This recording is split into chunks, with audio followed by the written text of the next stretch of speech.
بسم الله الرحمن الرحيم. بسم الله الرحمن الرحيم. الحمد لله وكفى والصلاة والسلام على رسوله المصطفى وعلى آله وأصحابه ومن اتبع هداه. أما بعد، إخواني في الله, حفظكم الله wa baraka fikum. Di sini ada pertanyaan yang kami lihat yang sudah masuk beberapa hari yang lalu dan luput terjawab. Pertanyaan dari saudara Randi yang beralamat di Makassar. Pertanyaan beliau, semoga Allah selalu menjaga kesehatan Ustadz dan keluarga. Amin ya rabbal alamin. Afwan Ustadz, ana mau nanya. Ana seorang karyawan di suatu perusahaan. Perusahaan ana di tiap Senin pagi mengadakan pertemuan atau briefing pagi untuk membahas progres pekerjaan. Dan pertemuan itu campur baur dengan wanita. Apa tindakan yang mesti ana lakukan Ustadz? Apakah tetap mengikuti pertemuan itu dengan mengingkari ikhtilat yang terjadi, atau ana tidak ikut pertemuan itu? Jazakallahu khairan. Wa anta jazakallahu khairan. Taib ikhwani fillah hafizakumullah, di antara perkara yang dilarang dalam agama kita, sebab perkara ini bisa menjadi jalan menuju perzinahan, adalah ikhtilat. Ya, bercampur baur antara laki-laki dengan wanita di sebuah tempat. Ya, apalagi kalau tidak ada hijab di antara mereka. Ya, pelarangan ikhtilat ini itu ditunjukkan oleh beberapa dalil. Di antaranya, ya, Nabi Shallallahu Alaihi Wasallam itu pernah bersabda, khairu sufufin nisa'i akhiruha, sebaik-baik safnya para wanita ketika sholat berjamaah di masjid atau di mana saja, itu adalah shaf yang paling terakhir. Shaf yang paling terakhir itulah shaf yang paling terbaik untuk para wanita ketika sholat berjamaah. Wa syarruha, ya, dan yang paling jeleknya, shaf wanita yang paling jelek ketika posisinya di depan. Ya, subhanallah.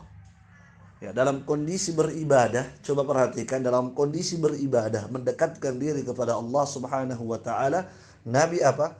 Nabi memerintahkan wanita untuk bersop di bagian paling belakang. Dan itu adalah sop yang terbaik, kata Nabi. Kenapa? Sebab Nabi ingin mencegah supaya tidak terjadi campur baur. Ya, campur baur ketika bersop antara laki-laki dengan wanita. Dan Nabi menyuruh wanita paling belakang supaya tidak terlihat oleh para lelaki. Sebab wanita itu adalah fitnah yang paling dahsyat bagi para laki-laki. Subhanallah. Lihat ikhwani fillah, dalam kondisi beribadah kepada Allah, dalam kondisi bertakarrub, mendekatkan diri kepada Allah, dilarang seseorang campur baur. Barakallahu fiikum. Apalagi dalam perkara dunia yang bukan, ya, yang asalnya bukan ibadah. Tentu lebih terlarang lagi untuk ikhtilat, campur baur. Barakallahu fiik. Ya, Nabi SAW itu pernah berkata bahwa beliau ingin membuat satu pintu khusus di masjid, di mana di pintu itu tidak ada satupun laki-laki yang boleh lewat pintu itu, hanya dikhususkan untuk wanita pintu itu. Subhanallah. Apa tujuannya? Supaya ketika mereka masuk masjid tidak berdesak-desakan, tidak terjadi campur baur. Ada pintu khusus untuk wanita, ada pintu khusus bagi laki-laki. Itu yang Nabi sabdakan saat itu. Ya, bahkan Nabi SAW pernah melihat di sebuah jalan, di suatu jalan, ya, para wanita berjalan di tengah jalan bersama para laki-laki, bercampur baur di jalan. Maka Nabi SAW berkata kepada para wanita, ya, alaikunna bihafatit tariq, hendaklah kalian berjalan di pinggir jalan, menyingkir di pinggir jalan, jangan di tengah jalan kalian.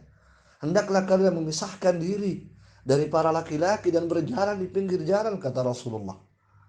Maka ketika para wanita mendengarkan Nabi menyuruh mereka berjalan di pinggir jalan, maka mereka segera menyingkir. Segera mereka menyingkir di pinggir jalan sampai disebutkan pakaian-pakaian mereka itu sampai menempel di tembok jalan. Sampai menempel di tembok pinggir jalan. Ini semua apa ikhwas sekalian? Ini semua tujuannya Rasulullah supaya mencegah terjadinya campur baur antara laki-laki dan wanita, sebab sangat berbahaya itu. Sekali lagi, ikhtilat itu merupakan sarana menuju perzinahan. Iya. Dan dalam agama kita bukan hanya zina yang dilarang. Allah Subhanahu wa taala berfirman, "Wala taqrabuz zina." Jangan kalian mendekati zina. Ya, Allah Subhanahu wa taala tidak mengatakan la taf'aluz zina, jangan melakukan zina, tapi Allah mengatakan jangan dekati zina, bukan jangan lakukan, tapi jangan dekati. Artinya apa? Artinya apa ikhwas kalian? Mendekati saja tidak boleh, apalagi melakukan. Dan salah satu perbuatan yang termasuk mendekati zina adalah ikhtilat. Itu termasuk perbuatan-perbuatan yang mendekati zina, ikhtilat. Ya, berkhalwat, bersepi-sepi, berdua-duaan antara laki-laki dan wanita, bersentuhan, berjabat tangan antara laki-laki dan wanita yang bukan mahram. Ya. Kemudian saling memandang perempuan yang bukan mahram atau perempuan memandang laki-laki yang bukan mahramnya. Ini semua adalah amalan-amalan yang mendekatkan seseorang kepada perzinahan. Itu dilarang dalam agama kita. Barakallahu fikum.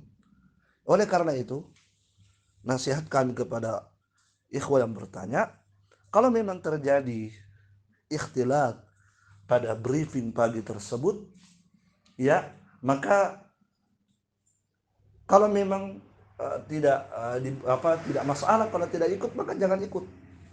Itu nasihat kami. Kalau tidak bermasalah, kalau Anda tidak ikut di situ, maka tidak usah ikut. Untuk menjaga agama Anda, untuk menjaga iman Anda, dan untuk menjaga ketakwaan kita kepada Allah Subhanahu wa ta'ala. Barakallahu fikum. Semoga Allah memberikan taufik kepada kita semua.